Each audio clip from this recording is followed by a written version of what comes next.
Obviously, Leinster ended up getting that home quarter final, but it was a bit of an eye-opening experience for some of their young guns. It sure was. We talked before about it being, I suppose, the litmus test for them. And it looks to me like there's still a little bit of learning to go. I thought in attack they created loads of opportunities, but probably didn't take them, which you really need to do over in France. I think they were a way better team than Cast, and probably should have, the scoreboard should have reflected that, but it didn't. I thought they missed out on a lot of opportunities, and they'll be disappointed with that.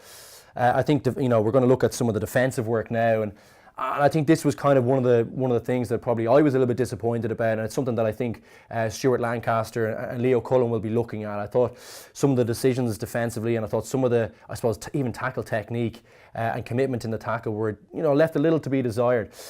In this scenario, it's a pretty crucial part of the game. I think Casts are slightly, ahead, and it's the David Smith try. We're going to look at the area just inside this area, just inside the Leinster post here, where they really they've really overcommitted to this ruck here. The maximum they'll be talking about committing to a ruck is 2, maybe 3 if they sniff kind of an opportunity to get the ball back. And they've slowed the ball down here, and they're well set on the outside. I'd probably argue Rory is just a little bit tight here, but aside from that, they're set well on both sides. There's no real threat from Cass. I think they'll shut all the opportunities down, even though they're close to the line. But what they have is they have 6 guys in this ruck. Absolutely criminal error. And will there be someone out there screaming, Mayday, Mayday, get out of that ruck? Or whose onus is on to get out of that and plug into the defensive line? Look, I think it's this defenders here, and you can see, I think it's Jameson Gibson Park actually. He's calling the guys out here, but they've decided that they think there's an opportunity to turn over the ball here, but you just never commit 6 guys in there. I think the real onus is on the guys, that the last 2 or 3 guys who've got involved in this ruck, they need to be in this area. What I'd have my 2 defenders here. I'd have one inside the post here, and I'd have one just inside Jameson Gibson Park. If they're there, I think they shut this down. This ends up being a walk-in try for David Smith at a crucial part in the game. And they made a lot of errors like this, and I think that's the area they'll be disappointed about, and it's the area they'll look to fix. Yeah, it's funny how the game unfolded. Obviously, Leinster came in with quite a bit of hype, expected to win well. I think you yourself tweeted after 20 minutes that if they kept it up, the game would be over soon enough. But can you explain what it's like when you're in your first big away day in France, things start to go against you? You must want to be almost anywhere else other than on the pitch, be a raucous home crowd. Absolutely, and thanks for bringing up the tweet. I thought that might have flown under the radar, but obviously it hasn't.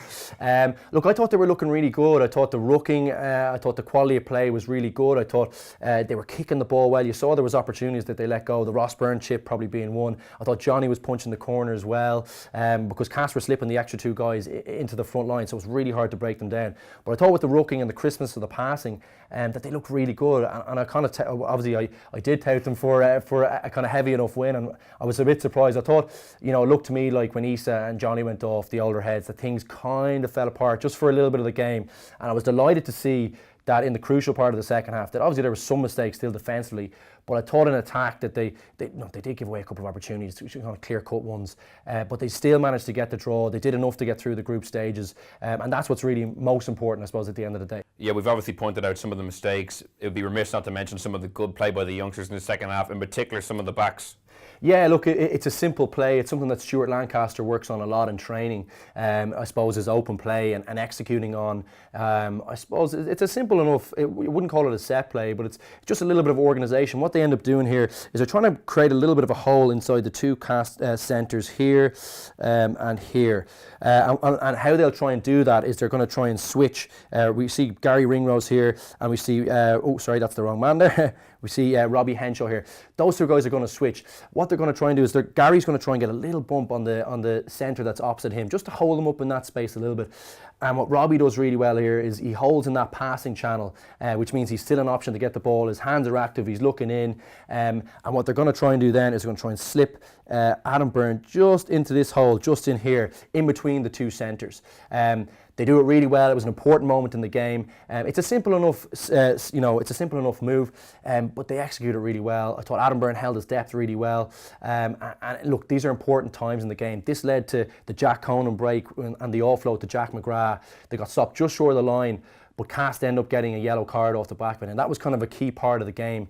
As we always say here on the left wing, that we seem to constantly go on about yellow cards, but if you do concede one, it seems to really have a knock-on effect for the rest of the game, and it did in this one.